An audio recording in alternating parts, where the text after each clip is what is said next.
Capítulo 12 – Deuses das Lágrimas de Ouro. Em alguma época depois de 4000 AC, o grande Anu, líder de Nibiru, veio à Terra numa visita oficial. Não era a primeira vez que ele se aventurava nessa árdua jornada espacial. Cerca de 440.000 anos antes disso, meros 122 anos em Nibiru, seu primeiro filho, Enki, liderara o primeiro grupo de Nefelim, 50 no todo, que descera na Terra, a fim de obter o ouro necessário a esse planeta abençoado. Em Nibiru, a natureza e o uso das tecnologias haviam conseguido diminuir e danificar a atmosfera do planeta, necessária não só à respiração, como ao ambiente para evitar que o calor interno se dissipasse no espaço. Apenas o uso de partículas de ouro em suspensão na estratosfera de Nibiru seria capaz de evitar que ele virasse um planeta congelado e sem vida. Enki, um brilhante cientista, aterrissou no Golfo Pérsico e estabeleceu sua base, Eridu, à beira-mar. Seu plano era obter ouro nas próprias águas do Golfo. Porém, conseguiu muito pouco e a crise em Nibiru se agravou. Cansado das promessas de Enki, que dizia poder reverter a situação, Anu desceu à terra para ver as coisas de perto. Com ele veio seu herdeiro aparente, Enlil. Embora não fosse o primogênito, Enlil tinha direito à sucessão porque sua mãe, Antu, era meia-irmã de Anu. Ele não possuía os conhecimentos científicos de Enki, mas era um excelente administrador. Não do tipo fascinado pelos mistérios da natureza, mas daquele que acreditava em compromissos assumidos e fazia o que era necessário para cumpri-los. E o que era preciso fazer? Os estudos apontavam para a mineração. Era preciso buscar o ouro onde era abundante, no sul da África. Discussões acirradas em torno do projeto irromperam entre os meio-irmãos rivais. Anu chegou a pensar em ficar ele mesmo na terra e deixar seus filhos como regentes de Nibiru. Mas esta ideia causou mais discórdia. Finalmente, foram traçados os limites. Enki iria para a África e organizaria a mineração. Enlil ficaria em Adim, Mesopotâmia, construindo as instalações para o refino do minério e tratando do embarque do ouro para Nibiru. Anu retornou ao planeta dos Nefelim. Essa foi sua primeira visita. Houve, então, uma segunda visita, provocada por outra emergência.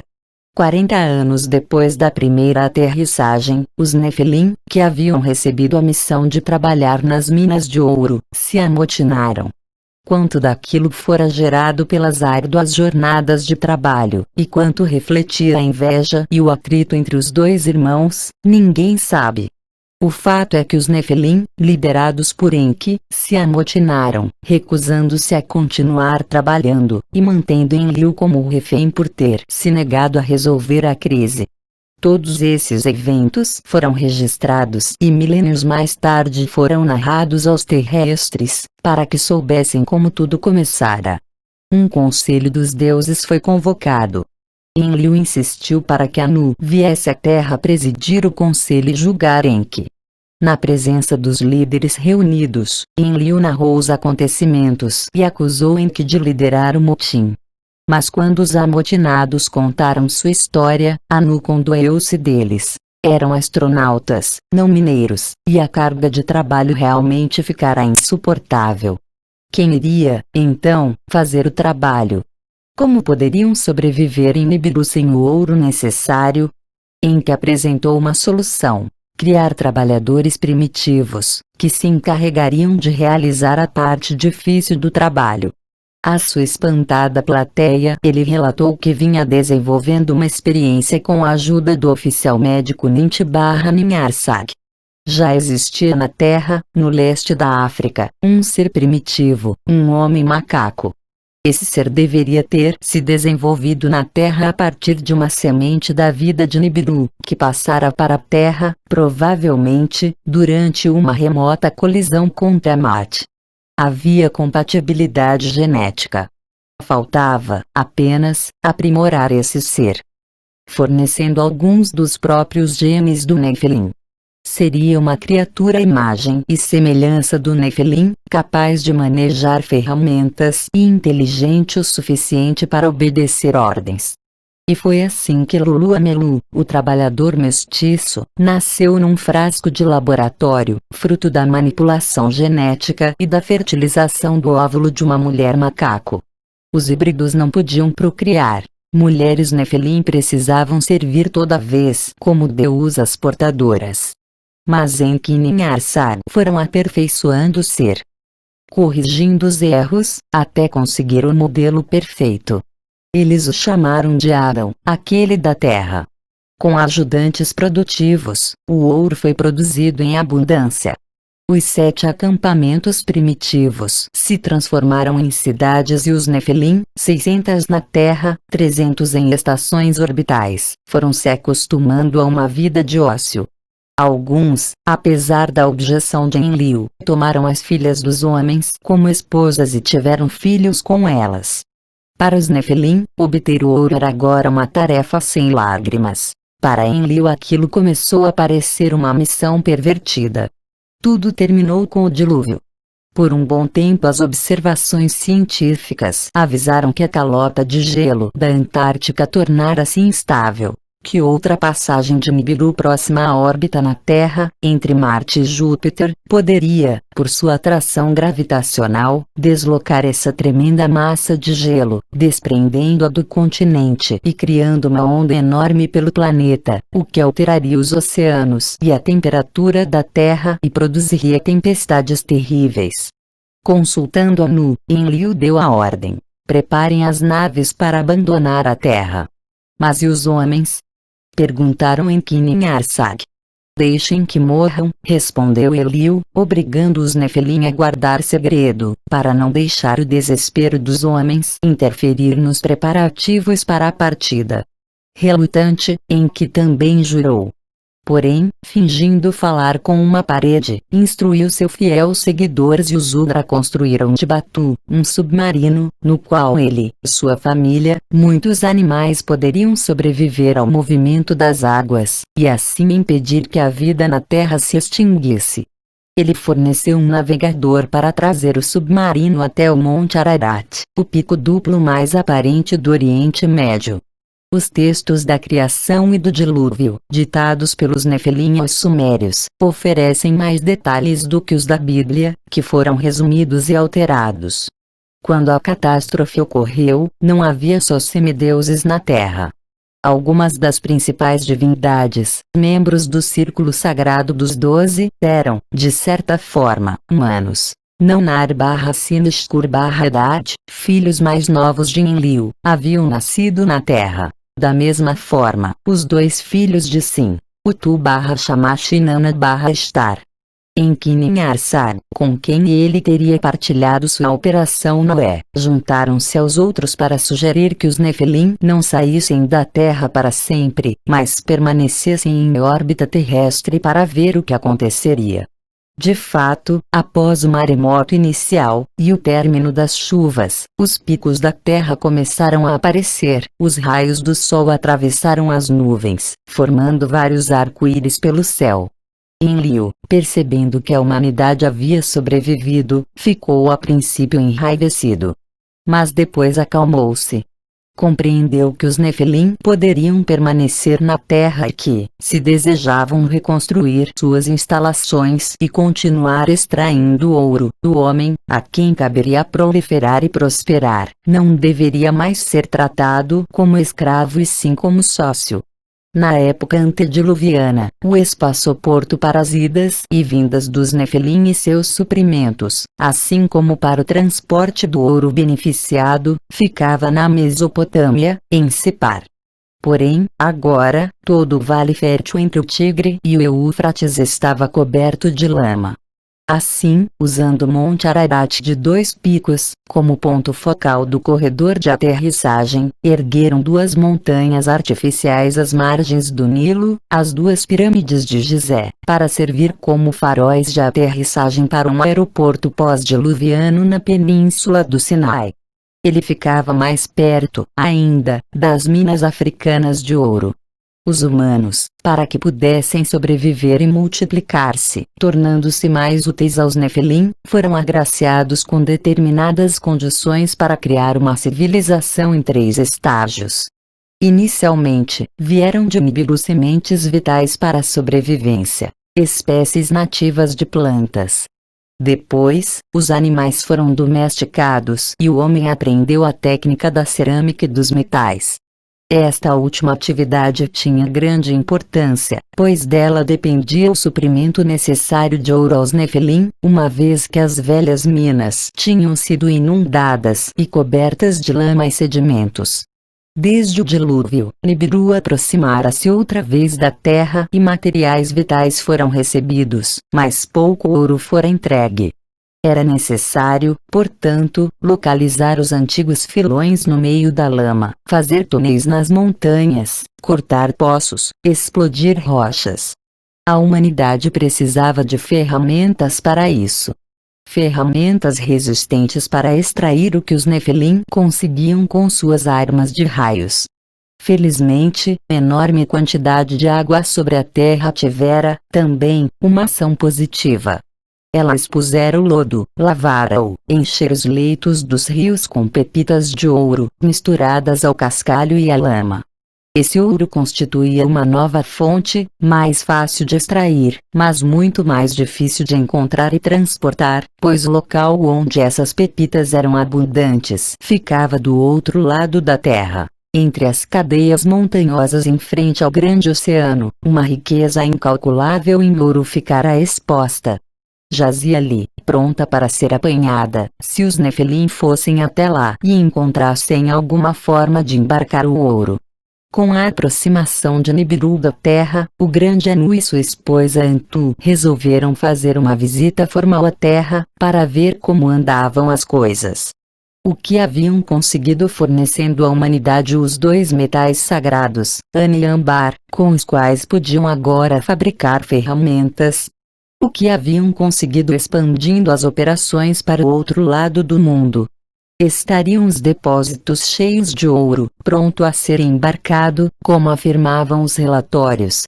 As listas de reis sumérios, com as várias dinastias e capitais da primeira civilização do Oriente Médio, começam a récita com a frase 1, depois que o dilúvio varreu a terra, quando a realeza foi trazida dos céus, esteve primeiro em Kish. A arqueologia confirma a antiguidade dessa cidade suméria. De seus 23 governantes, um ostentava um nome epíteto, que indicava ser ele um metalúrgico. Afirma-se claramente que o 22º líder, Enmenbaragse, era o que ficou, como espólio, com a arma moldada de Elam. Elam, nos planaltos a leste e sudoeste da Suméria, de fato, era um dos locais onde a metalurgia se iniciara. A menção de um espólio, uma arma moldada, confirma as evidências arqueológicas de uma metalurgia completamente desenvolvida no Antigo Oriente Médio, por volta de 4000 AC. Mas Kish foi atormentada com armas, talvez pelos mesmos elamitas cuja terra fora invadida. E Realeza, a capital, foi transferida para uma nova cidade chamada Uruk, a Eresh bíblica.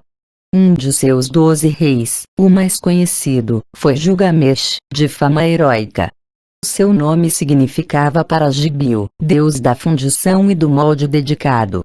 A metalurgia, ao que parece, era importante para os governantes de Uruk. Um deles usava a palavra ferreiro para descrever seus predicados. O primeiro governante, cujo reinado se iniciou quando Uruk não era mais do que uma área sagrada, possuía o prefixo mes, mestre fundidor, como parte do nome. A inscrição sobre ele era invulgarmente longa. Mesquiagasher, filho do divino Utu, tornou-se alto sacerdote de Ana, assim como o rei Mesquiagasher foi para o mar ocidental e avançou na direção das montanhas. Essas informações são importantes pelo fato de serem extensas, uma vez que nelas costuma constar, apenas, o nome do rei e a extensão de seu reinado, e eventualmente algum feito memorável. Kimar Mesquiagasher, o mestre fundidor, atravessou e a que montanhas chegou, jamais saberemos ao certo. Mas as palavras indicam o outro lado do mundo. Podemos entender a urgência em trazer a metalurgia para Uruk, a fim de aperfeiçoá-la. Isso estava relacionado à visita oficial de Anu, talvez para impressioná-lo, mostrando que tudo estava correndo bem. Uruk, construída em sua honra, demonstrava progressos em metalurgia. No centro da área sagrada foi construído, então, um templo de muitos estágios, com escantos em metal. O nome que recebeu, Eana, certamente significava Casa de Anu, ou Casa de Estanho. Os textos gravados, com detalhes do protocolo e do programa da visita real a Uruk, indicam um local coberto de ouro. Foram encontradas tábuas em Uruk com anotações do escriba sobre a visita. Eram cópias de textos sumérios antigos, legíveis de até certo ponto. Anu e Antu aparecem sentados no pátio do templo, sendo homenageados por uma procissão de deuses, carregando o cetro de ouro. Entre mentes, deusas preparam o quarto do visitante ilustre no Enir, Casa do Brilho, coberto com o trabalho artesanal do ouro do mundo inferior. À medida que ia escurecendo, um sacerdote subiu ao alto do Zigurate para observar no céu o espetáculo do nascimento de Nibiru, grande planeta do céu de Anu. Depois de entoar os hinos apropriados, os visitantes lavaram as mãos em bacias de ouro e foi servida uma refeição noturna em 7 bandejas de ouro. Cerveja e vinho, em jarros do mesmo metal, mitigaram a sede dos convidados. Depois de mais hinos louvando o planeta do Criador, o planeta que é o herói dos céus, os visitantes foram conduzidos por uma procissão de deuses, carregando tochas para o seu recanto de ouro, a fim de passar a noite. De manhã, turígolos de ouro foram enchidos pelos sacerdotes durante os sacrifícios, enquanto os deuses acordavam para um desjejum elaborado, servido em pratos preciosos. Quando chegou o momento de partir, as divindades visitantes foram levadas por uma procissão de deuses, acompanhados por sacerdotes cantando hinos, até o ancoradouro, onde estavam atracados os navios. Saíram da cidade através do Portão Nobre, prosseguiram pela Avenida dos Deuses, e chegaram ao Porto Sagrado, a doca do navio de Anu, que iria levá-los pelo caminho dos deuses. Numa capela chamada Casa de Akitu, Anu e Antu procuraram incluir as novas minas de ouro em seu itinerário. Depois, Anu e Antu juntaram-se aos deuses da terra em orações, recitando as bênçãos 7 vezes. Então, de mãos dadas, os deuses partiram. Se na época dessa visita oficial os Anunnaki já estivessem procurando ouro no Novo Mundo, será que Anu e Antu teriam incluído as novas minas no itinerário? Será que os Nefelim na Terra estariam tentando impressioná-los com os novos progressos, as novas perspectivas, as promessas de suprir Nibiru com o metal vital em quantidade suficiente, de uma vez por todas? Se a resposta for sim, a existência de Tiahuanaco, e muito mais, pode ser explicada. Se, na Sumária, uma cidade especial, com um recinto sagrado, além de uma avenida dos deuses e portos sagrados, fora construída para a visita dos deuses supremos, poderíamos presumir que o mesmo fora realizado no coração das terras novas. E, como em Uruk, esperaríamos encontrar ali um observatório para determinar o momento do aparecimento de Nibiru no céu noturno, seguido pelo de outros planetas. Apenas tal paralelismo, acreditamos, pode explicar a necessidade do observatório do Kalasazaya, por sua precisão, e por sua época, por volta de 4000 AC. Apenas uma visita oficial dessa natureza, sugerimos, seria capaz de explicar a elaborada arquitetura de Pumapunku, seus ancoradouros reais, e o recinto sagrado decorado com placas de ouro. Pois foi exatamente o que os arqueólogos encontraram em Pumapunku. Evidências indiscutíveis de que placas de ouro cobriam não apenas porções do portão, como eram os painéis traseiros da Porta do Sol, em Tiahuanaco, mas todas as paredes, entradas e cornijas. Poznański encontrou e fotografou fileiras de pequenos orifícios em muitas paredes de acabamento polido e em blocos de pedra revestidos, que serviam para apoiar as placas de ouro que os cobriam com cravos, também de ouro. Quando ele fez uma conferência sobre o assunto na Sociedade Geográfica, em abril de 1943, mostrou um desses blocos com 5 cravos de ouro ainda aparecendo, os outros tinham sido arrancados pelos saqueadores, que removeram as placas.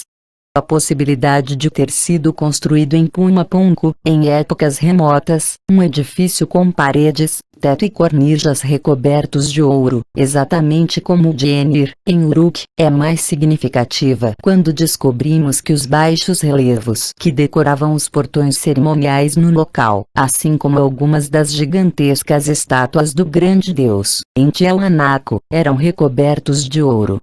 Poznański descobriu e chegou a fotografar no local os orifícios dos cravos, com cerca de 2 milímetros de diâmetro, arredondados nas bordas. O portão, que ele chamou de Portal da Lua, possui relevos de viracocha, e o rosto do deus, com meandros incrustados com ouro, o que fazia ressaltar o hieróglifo principal pelo seu grande brilho. Não menos importante foi a descoberta de Poznański de que os olhos dos deuses eram feitos com pequenos pedaços circulares de turquesa. Ele conta: encontramos muitos desses pedaços de turquesa perfurados no centro, em Tiahuanaco. Isso levou à conclusão de que não só os gonzos no portão eram dessa pedra, mas também as estátuas gigantes, representando os deuses em Tiahuanaco, eram recobertas de ouro no rosto, tendo no local dos olhos turquesas incrustadas. A descoberta é notável, porque não existem turquesas, uma pedra azul semipreciosa, na América do Sul. As suas minas mais antigas, do final do 5º milênio AC, estão localizadas no Sinai e Hira.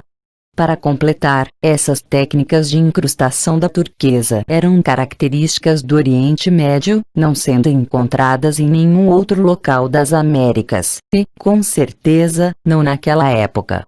Virtualmente, todas as estátuas encontradas em Tiahuanaco representam deuses vertendo 3 lágrimas em cada olho. As lágrimas são incrustações de ouro, como pode ser visto em estátuas agora em exibição no Museu de Ouro, em La Paz. Uma das grandes estátuas é famosa. Ela foi apelidada El Fraile e possui 3 metros de altura, tendo sido esculpida, como as outras gigantescas estátuas de Tiahuanaco, em calcário, o que indica a origem no período mais antigo de Tiahuanaco. A divindade segura uma ferramenta serrilhada na mão direita. As 3 lágrimas estilizadas em cada olho, indubitavelmente, eram incrustadas com ouro, podendo ser identificadas claramente. 3 lágrimas semelhantes podem ser vistas no rosto da estátua conhecida como a cabeça gigante. Ela foi quebrada pelos caçadores de tesouro, baseados na crença de que os construtores de Tiahuanaco, possuindo o segredo de fabricar a pedra, não a tinham esculpido na pedra, mas sim moldado por um processo mágico, que permitia esconder ouro em seu interior.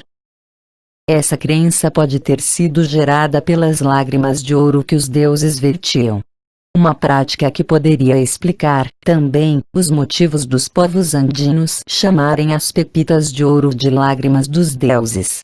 Como todas as estátuas reproduzem a mesma divindade representada na Porta do Sol, onde ela aparece vertendo lágrimas, foi chamada de o Deus que chora.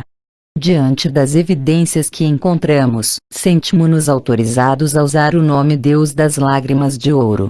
Um monólito gigantesco, esculpido no local próximo, Vankai, representa a divindade com um capacete cônico e pontudo, o típico capacete dos deuses mesopotâmicos, e com raios ao invés de lágrimas, claramente identificando como o deus da tempestade. Um dos blocos recobertos de ouro em Pumapunku apresentava misteriosas cavidades e um canal profundo num canto para prender um funil. Poznański achou que a peça fizesse parte do altar de sacrifícios. Entretanto, uma das várias localidades próximas a Tiahuanaco, onde algumas pedras permanecem, formam uma mini Pumapunku. Ali foram encontrados muitos artefatos de ouro.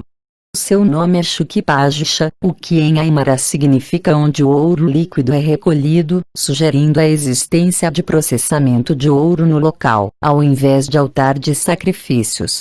O ouro era abundante e fácil em Tiahuanaco e nos locais próximos, fato que fica evidente não apenas através das lendas, histórias, nomes de lugares, mas também das descobertas arqueológicas. Muitos ornamentos e objetos de ouro, classificados por estudiosos como clássicos de Tiahuanaco por sua forma, imagens estilizadas do deus das lágrimas de ouro, escadarias, cruzes, foram encontrados em localidades próximas, assim como em ilhas, no decurso de escavações realizadas nas décadas de 30, 40 e 50. Dignas de nota foram as missões arqueológicas patrocinadas pelo Museu Americano de História Natural, sob comando de William C. Bennett, pelo Museu Americano Peabody de Arqueologia e Etnologia, sob comando de Alfred Krer II, pelo Museu de Etnologia da Suécia, sob a liderança de Stig Riden, com Max Portugal, então curador do Museu Arqueológico de La Paz. Os objetos incluíam xícaras, vasos, discos, tubos e pinos. Um deles ostentava uma cabeça na forma de uma pluma de 3 ramificações. Objetos de ouro encontrados em escavações mais antigas realizadas nas 2 ilhas sagradas, Titicaca, Ilha do Sol, e Quati, Ilha da Lua, foram descritos por Poznansky em seu Guia Geral, de Tiahuanaco e seus arredores, e também por A. F. Bandelier, Temanas of Titicaca and Quati, as ilhas de Titicaca e Quati. As descobertas no Grande Lago ocorreram, em sua maioria, em sítios de ruínas não identificadas, situados nas vizinhanças da rocha sagrada e de suas cavernas.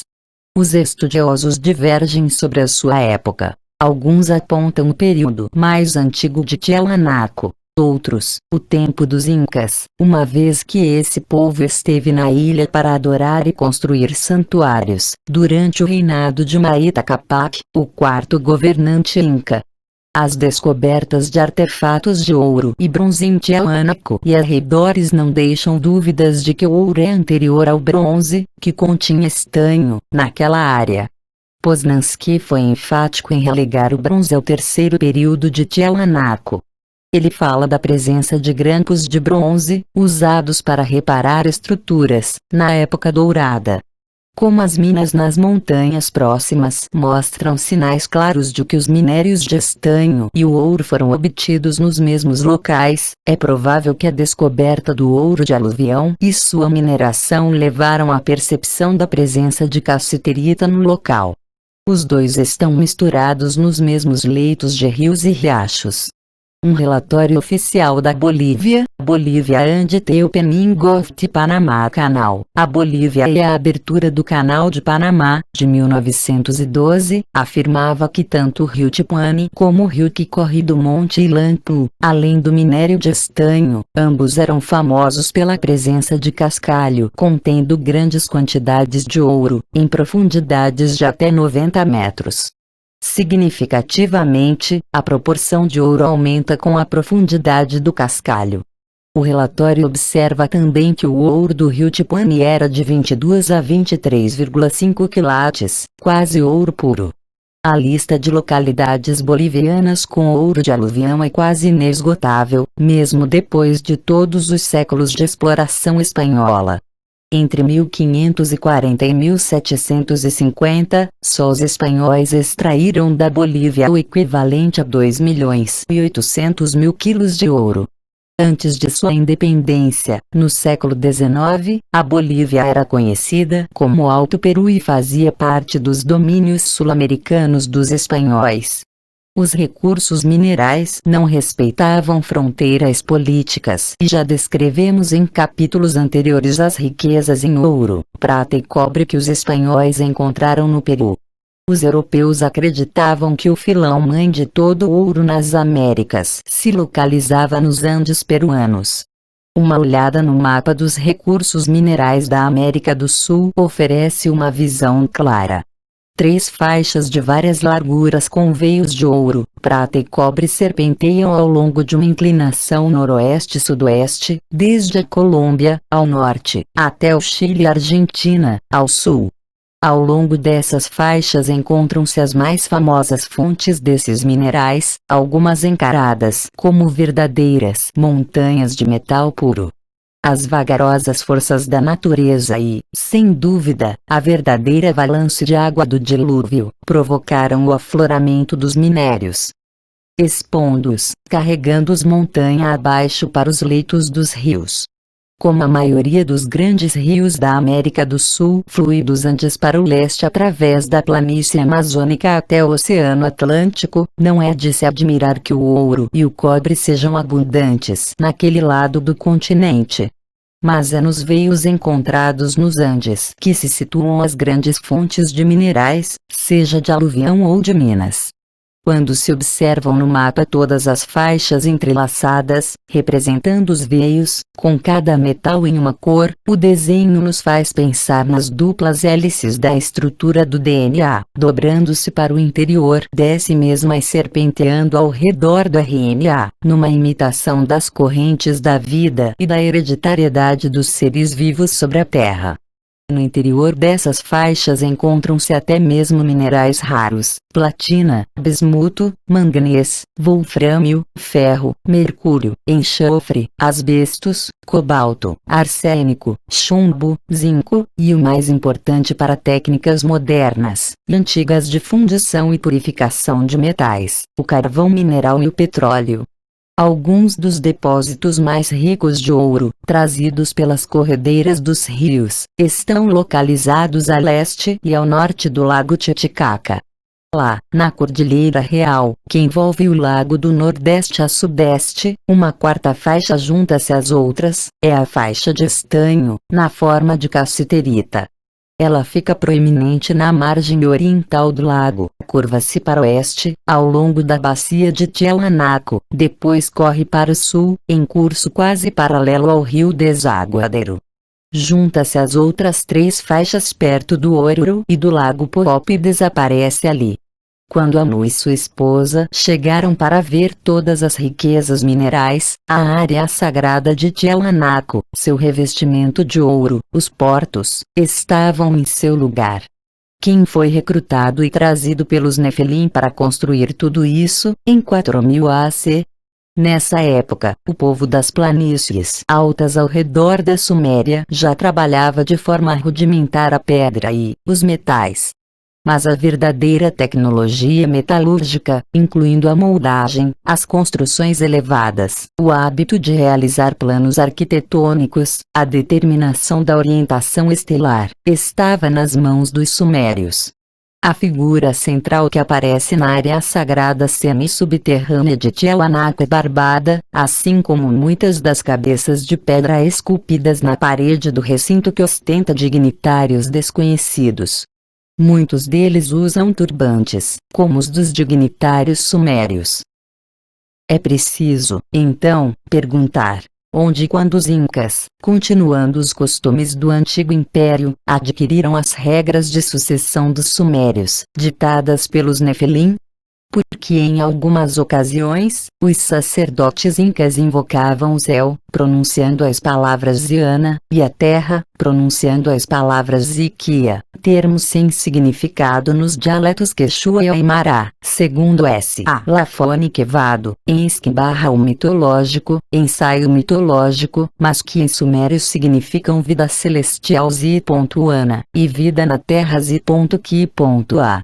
Porque os incas conservaram dos tempos do antigo império o termo anta para indicar metais, em geral, e cobre, em particular. O termo an.ta, em sumério, representava uma classe de minérios. An.na, indicava estanho e an.bar, o ferro. Esses termos sumérios, empregados por seus sucessores, referentes à metalurgia foram complementados pela descoberta de pictografias sobre mineração. Arqueólogos alemães, liderados por A. Bastian, encontraram tais símbolos gravados em pedra, às margens do rio Manizales, na região aurífera central da Colômbia. Uma expedição organizada pelo governo da França, liderada por E. André, explorando leitos de rios na região oriental, encontrou símbolos semelhantes, esculpidos em rochas de cavernas que tinham sido ampliadas artificialmente. Muitos petróglifos, encontrados nos centros auríferos andinos, nas rotas entre eles, ou nos lugares onde o termo Uru aparece como nome componente, incluem símbolos que lembram a escrita cuneiforme ou pictográfica dos sumérios. Um deles é a cruz radiante, representada em petróglifos a noroeste do lago Titicaca, um símbolo que os sumérios usaram para indicar o planeta Nibiru. Adicione-se a isso a possibilidade de alguns sumários vindos para a região do lago Titicaca terem sobrevivido, chegando seus descendentes até os tempos modernos. Seriam eles apenas algumas centenas, vivendo até hoje em algumas ilhas do lago, velejando em barcos de totora, o junco sul-americano. Os aimaras e os colas, que constituem a maioria dos habitantes da região, consideram esses remanescentes de povos mais antigos, como estrangeiros de outras terras, a quem chamam de Uru. Este nome significa, acredita-se, os antigos. Seriam eles assim chamados por alguma associação com a antiga capital da Suméria, Ur. Segundo Poznansky, os Urus tinham 5 divindades ou Samptni. Pakani Malco, significando grande senhor, Malco, significando senhor, e deuses da terra, das águas e do sol. O termo Malco provém, obviamente, do Oriente Médio, onde significava, como ainda significa em hebreu e árabe rei. Um dos poucos estudos sobre os Urus, realizado por W. Labarre, American Anthropologist, o antropólogo americano, volume 43, relata os mitos desse povo sobre sua origem. Nós, o povo do lago, somos os mais velhos dessa terra. Há muito tempo estamos aqui, desde antes do tempo em que o sol ficou escondido, antes do sol se esconder. Já estávamos há muito tempo nesse lugar. Então vieram escola, eles usaram nossos corpos para sacrifícios. Quando fizeram as fundações dos templos, Tiahuanaco foi construída muito antes da época da escuridão. Já estabelecemos anteriormente que o dia da escuridão, quando o sol se escondeu, ocorreu por volta de 1400 AC. Foi um evento planetário, que deixou traços nos registros dos povos dos dois lados da Terra. Essa lenda Uru, ou memória coletiva, diz que Tiahuanaco foi construída antes desse evento e que os Urus estavam lá há muito tempo. Até hoje, as tribos Aimara, que vivem nas cercanias do lago, navegam em seus barcos de totora, que aprenderam a fazer, dizem, com os Urus. A semelhança desses barcos com os barcos de junco dos sumérios é impressionante, tanto que Torerdal mandou fazer uma réplica, chamando de Kontik, um epíteto de Viracocha. Nesse barco ele fez viagens para provar que os antigos sumérios poderiam ter atravessado os oceanos. A extensão da presença suméria Uru nos Andes pode ser confirmada por outros fatos. A palavra Uru significa dia, tanto em Aimara, como em Quechua, o mesmo significado que possuía na Mesopotâmia, luz do dia. Existem outros termos andinos, como uma Mau para água, Kun para vermelho, Cap para mão, Enu e Enu para olho, Macai para sopro, claramente, de origem mesopotâmica. Esta semelhança levou o pesquisador Fábio Patron, Nouvelles Etudes sur les langues américaines, novos estudos sobre as linguagens americanas, a concluir: está demonstrado sobejamente que as linguagens Quechua e Aimara dos nativos do Peru possuem uma origem suméria assíria. O termo Uru aparece como componente de vários nomes de localidades e acidentes geográficos na Bolívia e no Peru. Por exemplo, o importante centro de mineração Oruro, o Vale Sagrado dos Incas Urubamba, planície/Vale dos Urus, o famoso Rio Urubamba, além de muitos outros. Na verdade, no centro do Vale Sagrado, ainda vivem, em cavernas, remanescentes da tribo que se considera descendente dos Urus do Lago Titicaca. Esses nativos se recusaram a deixar as cavernas para morar em casas, alegando que, se dali saíssem, a montanha cairia e o mundo acabaria. Há outros elos aparentes entre a civilização da Mesopotâmia e os Urus dos Andes. Como explicar, por exemplo, o fato de que, como Tiahuanaco, a capital suméria, Ur, também estava cercada por um canal, com um porto ao norte e um a sudoeste, levando ao rio Eufrates, e mais além. E as semelhanças entre o recinto de ouro do templo principal, em Cusco, onde as paredes eram recobertas com placas de ouro, com os de Puma Punka de Uruco e mais. Que justificativa existiu para a Bíblia ilustrada no Coricancha, representar Nibiru e sua órbita? Havia outros costumes que levaram os espanhóis recém-chegados a enxergar nos nativos, os descendentes das 10 tribos de Israel. Também as cidades costeiras e seus templos lembraram aos conquistadores as áreas sagradas e os zigurates da Suméria. E como explicar os tecidos incrivelmente ornados dos povos do litoral em frente a Tiahuanaco, únicos nas Américas, exceto se comparados com os tecidos sumérios, especialmente com os Ur, renomados na antiguidade pelas suas cores e desenhos exóticos? Como explicar, ainda, as representações dos deuses com capacetes cônicos, uma deusa com o cortador umbilical como o de Ninti? Ou um calendário como o da Mesopotâmia e um zodíaco como o dos sumérios, com precessão e 12 casas. Sem levar em conta as evidências mostradas nos capítulos anteriores, parece que todos os pedaços do quebra-cabeça andino começam a encaixar-se, quando admitimos a mão dos Nefilim e a presença dos sumérios, sozinhos ou com seus vizinhos, nessa região por volta de 4000 AC. As lendas da ascensão do Criador e de seus 2 filhos, a Lua e o Sol, da rocha sagrada na Ilha do Sol, Titicaca, não poderiam ser uma lembrança da partida de Anu e de seu filho Sim com seu neto Shamash, tendo feito uma viagem curta de barco de Puma Punku para uma espaçonave dos Nefilim? Naquela noite memorável em Uruk, assim que Nibiru foi visto, os sacerdotes acenderam tochas como sinal para as vilas circundantes. Estas, por sua vez, acenderam fogueiras como sinal para as vilas próximas e logo toda a terra da Sumária ficou iluminada para celebrar a presença de Anu e Antu e o avistamento do planeta dos deuses. As pessoas da época talvez não tenham percebido que estavam diante de um sinal celestial, que ocorre só a cada 3.600 anos terrestres, mas sabiam ser um fenômeno único em suas vidas. A humanidade não se cansara de esperar o retorno do planeta e com razão recorda daquele período como a Era de Ouro, não só pela abundância do metal, mas porque culminou com um período de paz e progresso inigualáveis na Terra. Mas nem bem Anu e Antu haviam retornado a Nibiru, a harmonia na Terra já estava sendo quebrada. Em cerca de 3450 AC, segundo nossos cálculos, ocorre o incidente da Torre de Babel, um artifício usado por Marduk-Barra para obter primazia para sua cidade, a Babilônia, na Mesopotâmia.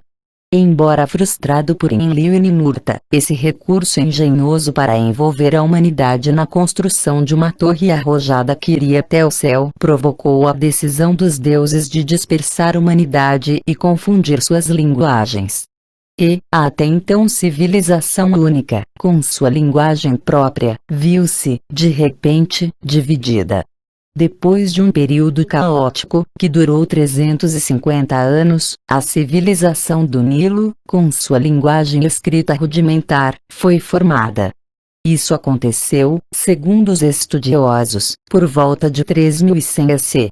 Frustrado em seus esforços para assumir a supremacia na Suméria civilizada, Marduk-Barra voltou-se para a civilização egípcia, tentando usurpar a liderança de seu irmão Tot. A partir de então, Tot passou a ser um deus sem povo. Por sugestão de alguns seguidores, escolheu habitar os novos reinos, na América Central. Sugerimos ainda mais. Esse fato não aconteceu por volta de 3100 AC, mas exatamente em 3113 AC, da época, o ano, e até mesmo o dia em que os povos centro-americanos começam a contagem longa. Contar a passagem do tempo ancorando o calendário num evento importante não é incomum. O calendário cristão conta os dias a partir do nascimento de Cristo. O calendário muçulmano começa com a Hégira, quando Maomé fugiu de Meca para Medina. Além de vários outros exemplos, podemos mencionar, ainda, o calendário judaico, que é na verdade o antigo e primeiro calendário de Nippur, a cidade suméria dedicada a Enlil. Ao contrário do que se pensa comumente, a contagem judaica dos anos 5755, em 1995, não é a do começo do mundo, mas sim a do início do calendário nipuriano, em 3760 AC, o ano, presumimos, da visita de Anu à Terra. Porque não podemos aceitar a sugestão de que a chegada a seu novo reino, de Quetzalcoatl, a serpente alada, foi o evento importante para ancorar o início da contagem longa, o calendário centro-americano. Particularmente, se levarmos em conta o fato de que foi esse Deus o introdutor do calendário entre os povos da região. Tendo sido destronado por seu próprio irmão, Tot, conhecido nos textos sumérios como Ningishzida, senhor da árvore da vida, se transformou no aliado natural dos adversários de seu irmão, os deuses enlilitas e seu chefe, Ninurta. Está escrito que, quando Ninurta pediu a Guda que construísse um zigurate templo em sua honra, foi Tot, Ningishzida, quem desenhou os planos. Teria sido ele, também, que especificou os materiais raros a serem usados e ajudou a fornecê-los. Como amigo dos Enlilitas, ele teve de ser amigável com Ishkur-Haddad com seu reino andino, na região do Titicaca. Provavelmente foi um hóspede bem recebido. De fato, encontramos evidências de que um deus serpente, e seus seguidores africanos, ajudaram no desenvolvimento das instalações metalúrgicas ao redor de Tiahuanaco. Alguns monólitos e esculturas da época entre os períodos I e II de Tiahuanaco foram decorados com símbolos da serpente, um símbolo raro e desconhecido em Tiahuanaco. Algumas figuras com traços negroides, apesar de bastante danificadas, foram encontradas em locais próximos, assim como 2 bustos colossais, com os mesmos traços, foram removidos e colocados como decoração à entrada da igreja da vila de Tiahuanaco pelos nativos. Poznansky, irritado com as críticas à sua fantástica datação, não tentou precisar a data da transição do período I, quando o arenito foi usado na construção e nas esculturas, para o período II, mais sofisticado, quando a andesita, pedra dura, começou a ser utilizada. Porém, o fato de que essa mudança marcou, também, a alteração do interesse de Tiahuanaco do ouro para o estanho, sugere o período de 2500 AC.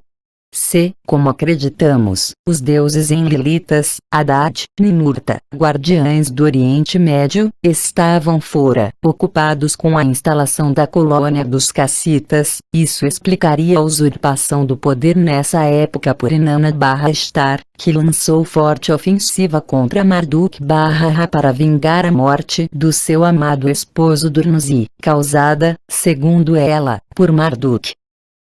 Foi nessa época, provavelmente como consequência da instabilidade dos novos reinos, que os deuses resolveram criar uma civilização afastada, nos Andes. Enquanto Tiahuanaco se concentraria na produção de estanho, haveria fontes inesgotáveis de ouro ao longo das encostas andinas. Era necessário, apenas, fornecer ao homem andino a tecnologia necessária para apanhar o ouro. E foi assim, por volta de 2400 AC, data assinalada por Montesinos, que Manco Capac recebeu o cetro de ouro no Titicaca que foi enviado para a região de Cusco. Qual teria sido o propósito desse cetro mágico? Um dos mais completos estudos a esse respeito é Corona Incaica, Coroa Inca, de Juan Larrea.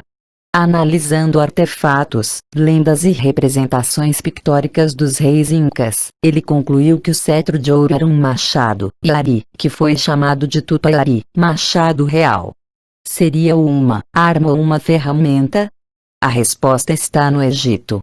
O termo egípcio para deuses, divino, era Neteru, significando guardiães. Esse, entretanto, era o mesmo significado de Suméria, na verdade, Shumer, chamada Terra dos Guardiães.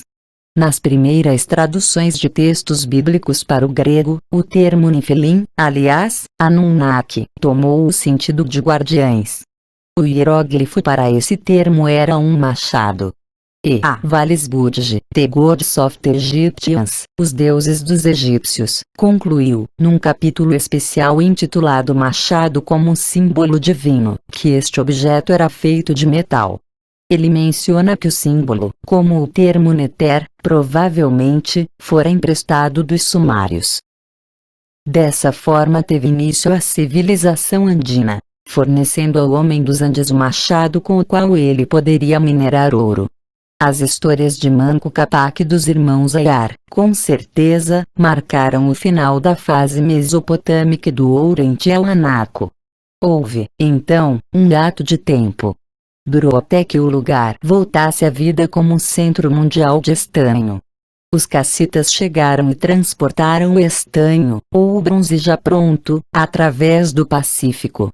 Com o tempo, desenvolveram-se outras rotas, como se pode ver pela existência de habitações com abundância de pontas de bronze encontradas numa rota ao longo do rio Beni até a costa atlântica do Brasil, e com a ajuda das correntes oceânicas, até o Mar da Arábia, o Mar Vermelho, Egito, Golfo Pérsico e Mesopotâmia.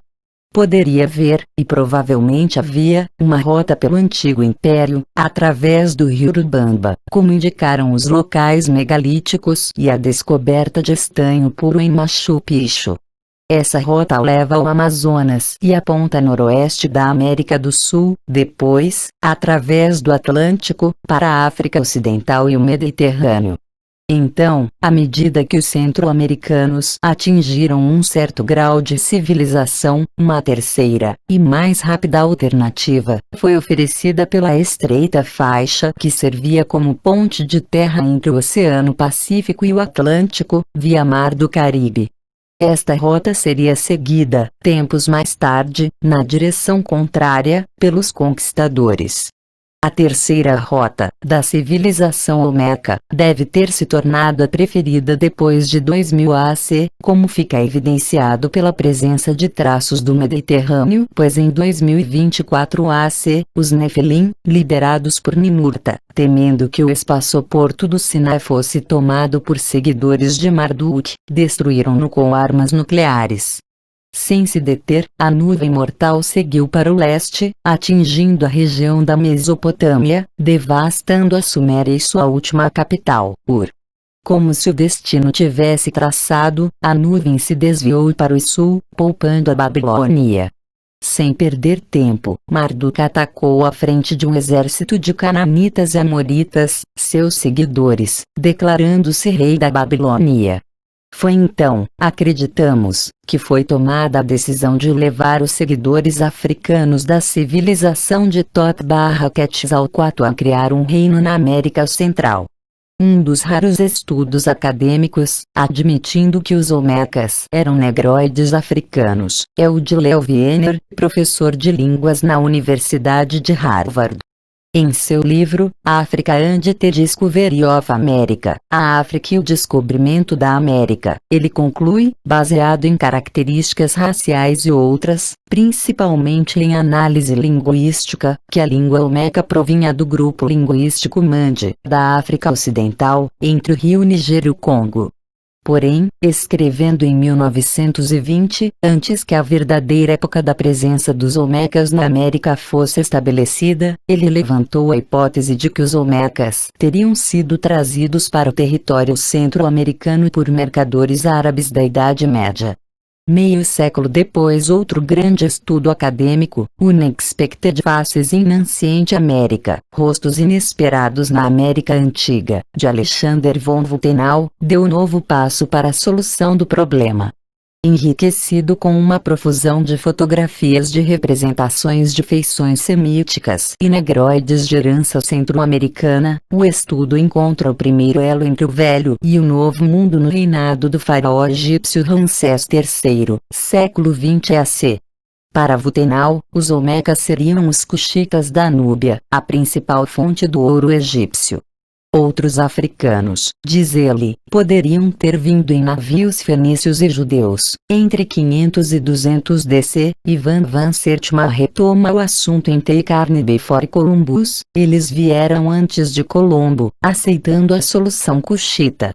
Segundo Sertima, quando os reis negros de Cush ascenderam ao trono do Egito, na 22ª dinastia, no século XVIII AC, eles, negociando com prata e bronze, talvez por naufrágio, vieram a dar na América Central.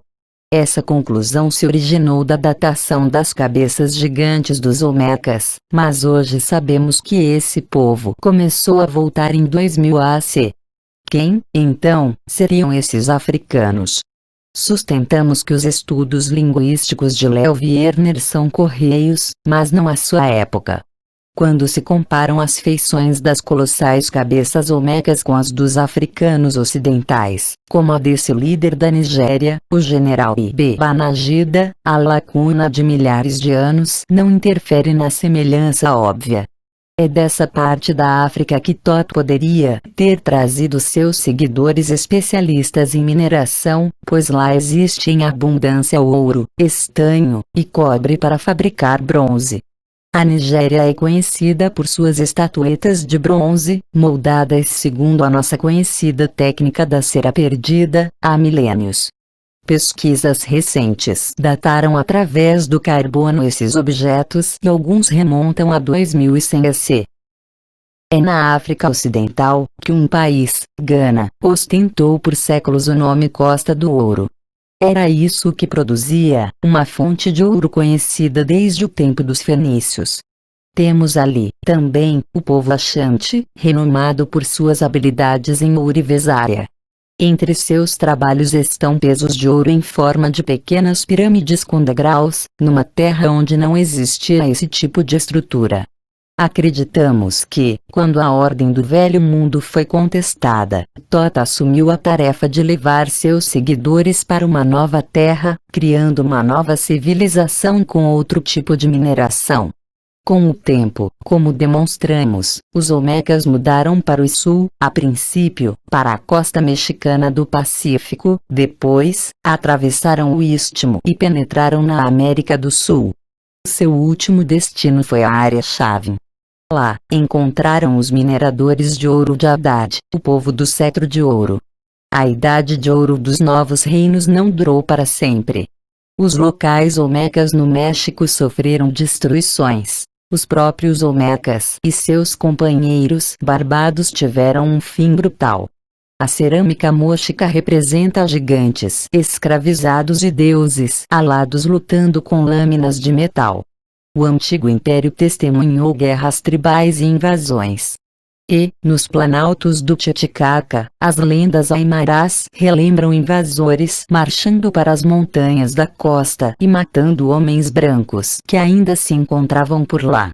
Seriam esses acontecimentos um reflexo dos conflitos entre os Nefilim, nos quais eles envolveram cada vez mais a humanidade? Ou tudo teria começado depois que os deuses foram embora, velejando pelo mar, depois subindo aos céus?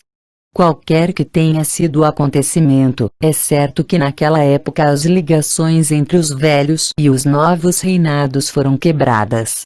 No Velho Mundo, as Américas tornaram-se uma tênue lembrança, pistas nesse ou naquele escritor clássico, histórias da Atlântida transmitidas por sacerdotes egípcios, mapas insólitos representando continentes desconhecidos. Seria tudo mito, ou existiria mesmo uma terra de ouro e estanho além dos pilares de Hércules? Com o tempo, os novos reinos tornaram-se os reinos perdidos para os ocidentais. Nos novos reinos, o passado brilhante tornou-se apenas uma memória legendária com o passar dos séculos. Mas as memórias não morrem, e as histórias ficam, contando como tudo começou, os feitos de Quetzalcoatl e Viracocha, e de como um dia eles ainda voltarão. Os reinos perdidos. Ao encontrarmos cabeças gigantes, paredes megalíticas, cidades abandonadas, um portão solitário com seu Deus que chora, temos vontade de perguntar: será que os povos americanos tinham razão ao nos contar que os deuses tinham estado entre eles e que um dia voltariam? Pois até que o homem branco aparecesse outra vez, trazendo apenas massacre, o povo do Andes, onde tudo começou, estava ali a olhar para os recintos dourados vazios e a esperar, contra tudo e contra todos, ver novamente seu alado Deus das lágrimas de ouro.